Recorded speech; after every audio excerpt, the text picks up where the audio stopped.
Before we begin, here's a question to sit with. Have you ever trusted someone completely, not naively, not blindly, but with the full weight of everything you had learned about yourself and the world, and discovered that the version of them you trusted was something they had carefully constructed for your benefit? Drop your answer in the comments as you listen. Marcus Holt had spent 7 months believing he was managing two separate lives without either one touching the other. He was wrong. But the way he discovered he was wrong, on a first-class flight to Paris, watching his wife look up from her document and see him standing in the cabin entrance with another woman, was not the worst part. The worst part was what happened after the plane landed. Eleanor Holt did not scream. She did not confront him in the terminal. She did not make a single scene in any of the places a scene could have been made. She simply remembered what she had signed 15 years ago. And Simone Carter, the black woman Marcus had told was the only real thing in his life, walked off that plane in Paris, checked into her own hotel, and never answered his calls again. He lost everything quietly, which is the only way people like him ever lose anything. There is a particular kind of story that does not begin with a villain. It begins with a man who told himself a comfortable story about who he was and what he deserved and what the people around him would and would not notice. And it ends with the women in that story, both of them, proving, with absolute quiet, that they had understood everything long before he gave them credit for. This is not a story about two women fighting over one man. It is a story about two women who each, in their own way, decided they were finished. One of them had been deciding for longer than he knew.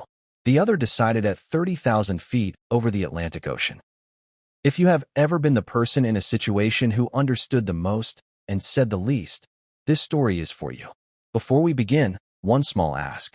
If this story finds something true in you today, write "she already knew" in the comments. Let this family know you are here. Now, let us go in. Marcus Holt had built Holt International the way certain men build things, with urgency and hunger and the specific tunnel vision of someone who has decided that arriving is the only thing that matters. He had grown up in Connecticut in a household that was comfortable but not wealthy, a father who sold insurance, and a mother who taught 4th grade, and a childhood that contained everything necessary and nothing excessive. He had gone to business school on partial scholarship, graduated in the top 5% of his class, and spent his late 20s assembling the knowledge and contacts that would eventually become his company. At 31, he had founded Holt International with a single office, a borrowed line of credit, and a wife who had brought considerably more to the table than he had fully acknowledged at the time or since. He was 53 years old now. Holt International had operations in 9 countries and a valuation that placed it consistently among the most discussed private equity firms on the East Coast. His name appeared in business publications the way certain names do, casually, as shorthand for a particular kind of success. He sat on 2 nonprofit boards and gave to 3 others, and had a personal communications team that managed how he was perceived with the same efficiency he applied to everything else. He was respected. He was often admired. He had not been genuinely known, seen clearly, without the management layer, in a very long time. His penthouse in Midtown overlooked the park from the 34th floor. Eleanor had decorated it when they moved in 12 years ago with the quiet, confident taste of someone who understood space and proportion in which things deserve to be beautiful. He had walked through those rooms for 12 years and stopped seeing most of them the way you stop seeing things that have always been there. He had also stopped seeing Eleanor. Not all at once. Not through any single decision. But gradually, the way attention drifts from the things that stay and fixes itself to the things that are new. Eleanor was excellent at her work. Eleanor was composed and present at every event that required her presence. Eleanor asked the right questions at dinner with the right people and remembered afterward which things had mattered. And sometime in the last several years, Marcus had reclassified all of that as background, as infrastructure, as simply the way his life worked rather than the work of a specific person who had chosen, daily and deliberately, to build it that way. He had stopped wondering what she thought about things he had not asked her about. He had stopped noticing when she stayed up after he had gone to bed. He had stopped. Simone Carter had not been looking for Marcus Holt.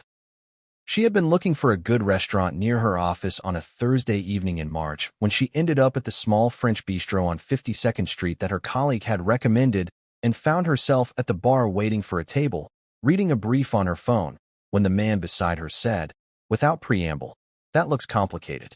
She had looked up. He was tall, silver at the temples, with the kind of face that had probably been handsome at 30 and had matured into something more interesting. He was looking at her phone screen with the expression of someone who found other people's work genuinely compelling. She said, "It is complicated. That is why they pay me." He had laughed. Not the performed laugh of a man trying to impress someone. Something more involuntary. They had talked through the wait for her table.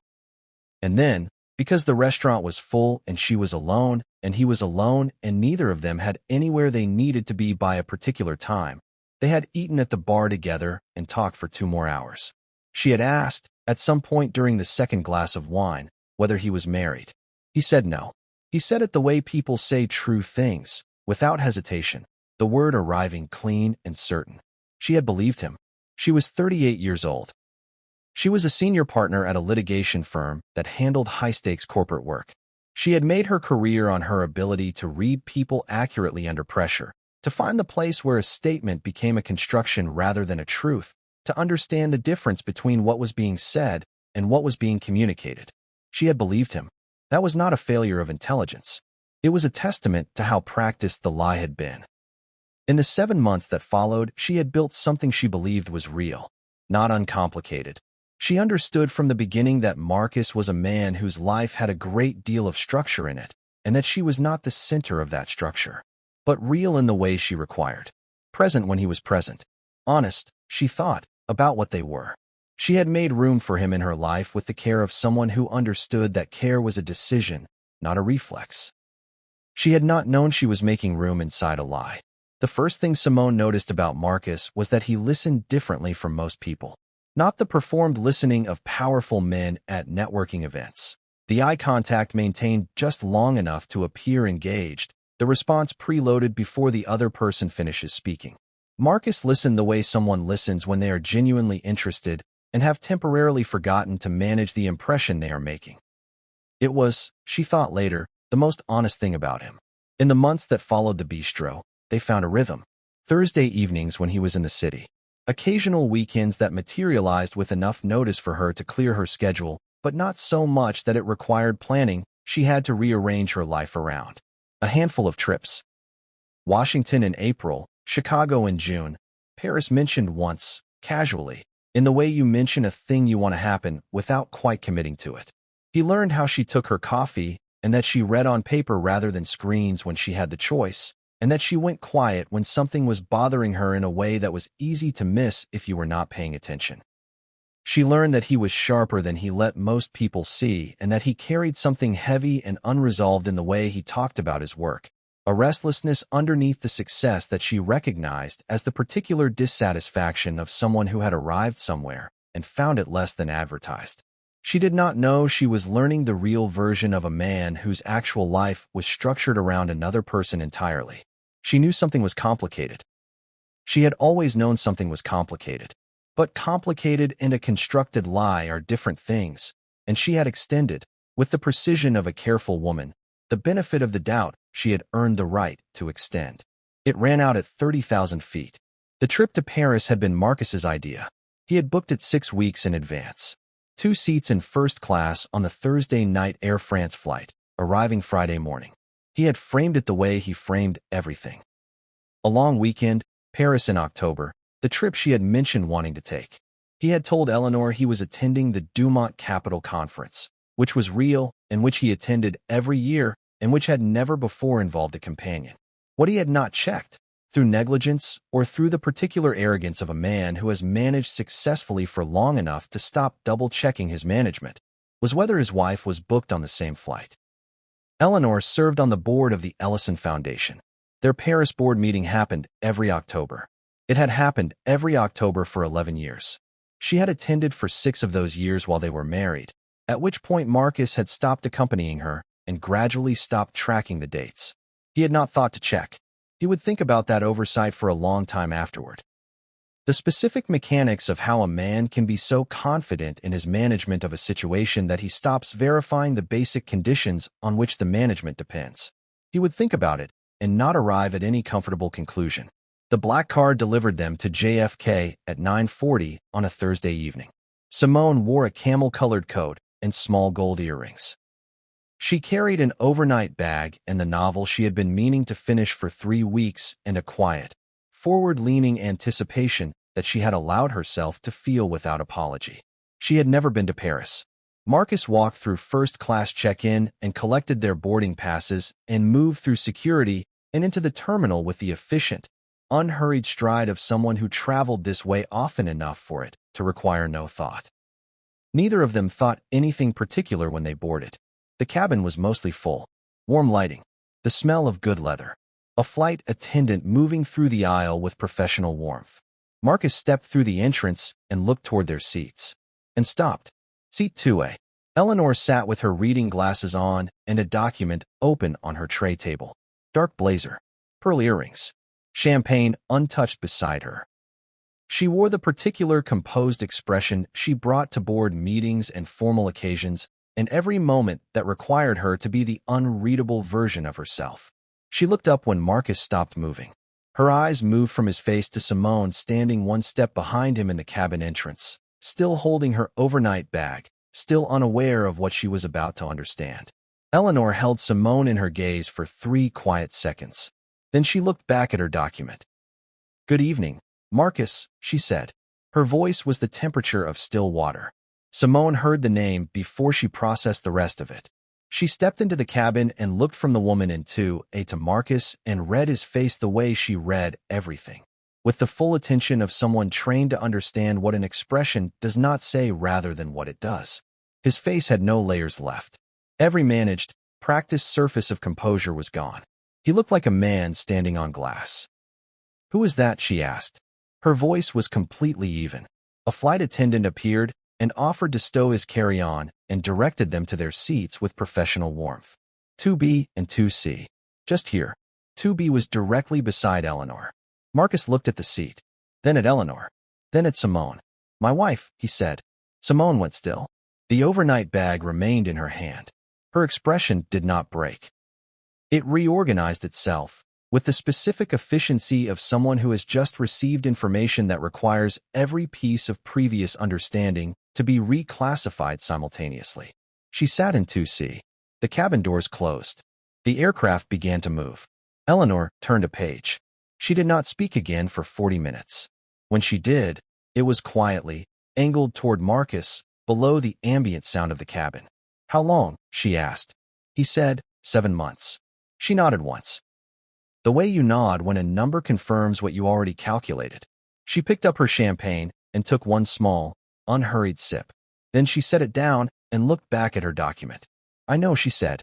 Those 2 words landed in the pressurized air between them with a weight he was not prepared for. Not because they were cruel, because they were not. She said them the way you state a fact that has been true for some time and no longer requires your emotional engagement. Marcus looked at the whiskey in his hand that he had not drunk. Beside him, his wife read her document.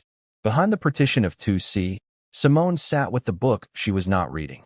And somewhere over the Atlantic, with the city lights of New York long gone beneath the clouds and Paris still hours ahead, Marcus Holt sat between 2 women who had both understood something he had believed he was concealing and felt the specific, nauseating vertigo of a man whose construction has come apart at once. He had not been managing 2 lives.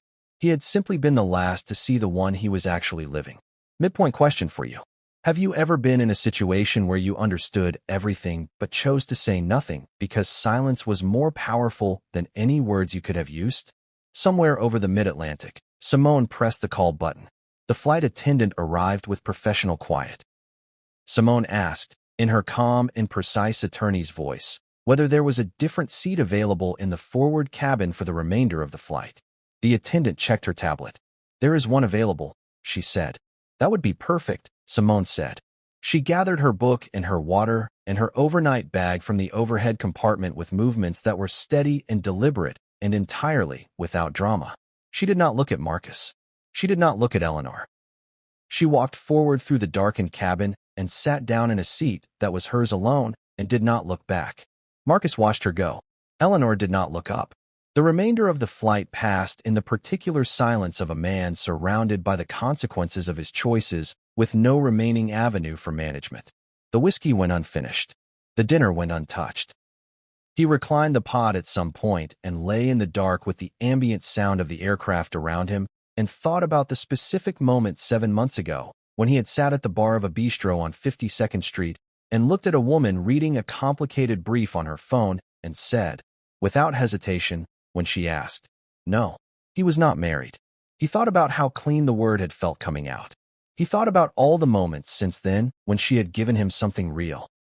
Her attention, her trust, her particular quality of warmth, and he had accepted it as his due while building the architecture of the lie around her without her knowledge. He thought about Eleanor. He thought about the 15 years of her presence in his life, and how at some point he had reclassified presence as permanence and permanence as guarantee, and had stopped treating the actual woman the way the actual woman deserved. The aircraft began its descent toward Paris. Marcus looked at the window. Below the clouds, France appeared.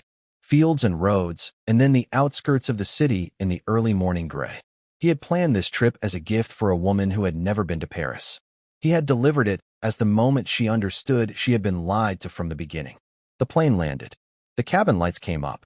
Passengers began collecting their things. Eleanor folded her document into her leather folder with the same precise movements she always used. She put on her coat. She gathered her bag. She did not say anything to Marcus. She did not look at him with anger or sorrow or any expression that required a response. She simply moved through the process of disembarking with the complete efficiency of someone who has already concluded everything that needed concluding. At the gate, her driver was waiting.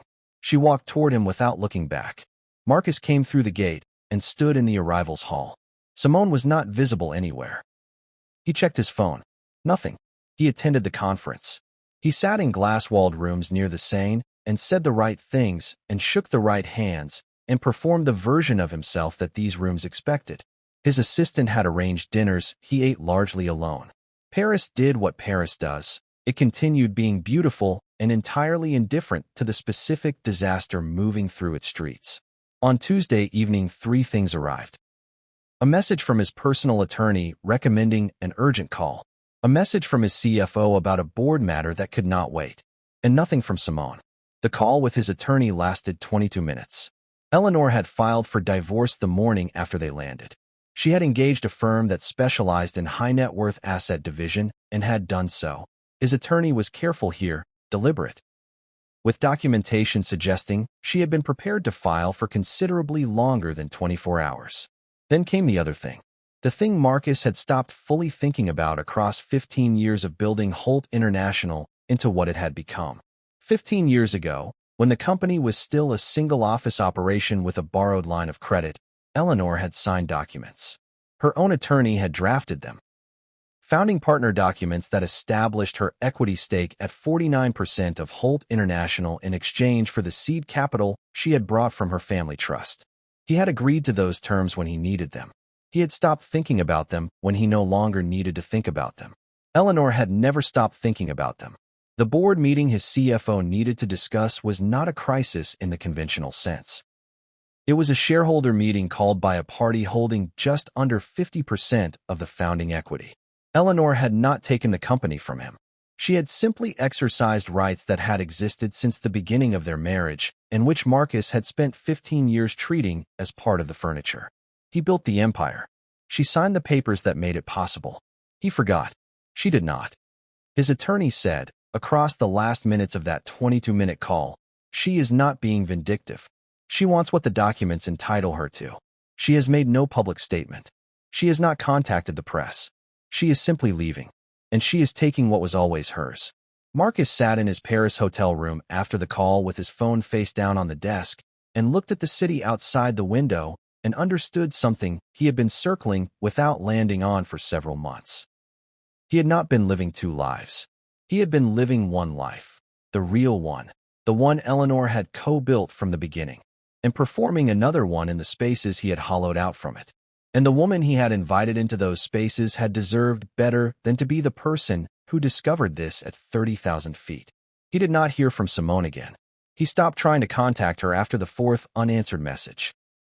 Not because he lacked the impulse, but because some part of him that still functioned with clarity understood that the silence was a complete sentence and he had no right to ask her to explain it.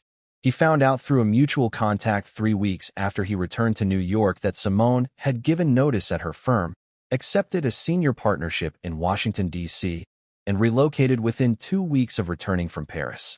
The contact said she seemed well, said the move seemed intentional, said she looked like someone who had decided something firmly and was executing it with characteristic efficiency. He had spent 7 months telling her she was the real thing in his life. She had spent 7 months building something inside that claim. She had not known the claim was a structure built on a missing foundation. She had simply trusted the person who made it.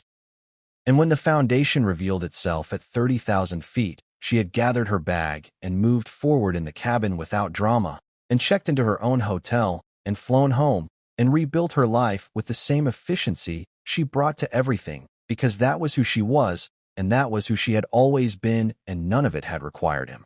Eleanor moved out on a Saturday. She left the penthouse arranged the way it had always been. The art stayed. Most of the furniture stayed. What left were the things that were hers, her books, her reading chair, the photographs from the early years, the particular personal objects that had made the space a home rather than a showroom. On the kitchen island, she left one document. The finalized shareholder agreement confirming her 49% equity transfer into an independent holding company registered in her name. A copy for his records. Her attorney had written warmly in the covering note. No letter from Eleanor. No summary. No final speech. She had said what needed to be said in the attorney's office. What needed to be signed had been signed. Eleanor Holt did not narrate her own exits. He stood in the kitchen for a long time looking at the document. Then he sat down. He was 53 years old. He had built a company worth $2 billion. He had married a woman who made that company possible and stopped seeing her. He had met a woman at a bar who trusted him completely and lied to her from the first sentence. He had managed everything perfectly, except the part where the people around him were paying attention. Eleanor Holt did not fall apart. She took what she had always been entitled to, moved into a building 3 blocks from the Ellison Foundation offices, and continued the work she had been doing quietly for 15 years while her husband managed his constructed version of their life. Simone Carter did not collapse. She took a partnership in a city that had nothing to do with him, built a practice she had always been capable of building, and applied to her own life the same precise, forward-moving intelligence she had brought to everything except the one decision she could not have made accurately because she did not have the necessary information. Marcus Holt lost neither woman to anger. He lost them to clarity. To the specific, irreversible clarity of 2 women who each, in their own way, took one clear look at the full picture and decided what came next without asking for his input. He had believed secrecy was the same thing as control. What he learned, too late, quietly, at considerable cost, was that secrecy is simply the last stage before the truth decides it has waited long enough. Final question for you. Have you ever watched someone lose everything not through a dramatic confrontation, but through the quiet, decisive actions of people who were simply done? Leave your answer below. Your voice belongs in this conversation. If this story found something real in you today, share it with someone who needs to hear it. One share. It costs nothing and means everything. I love you all. I will see you in the next story.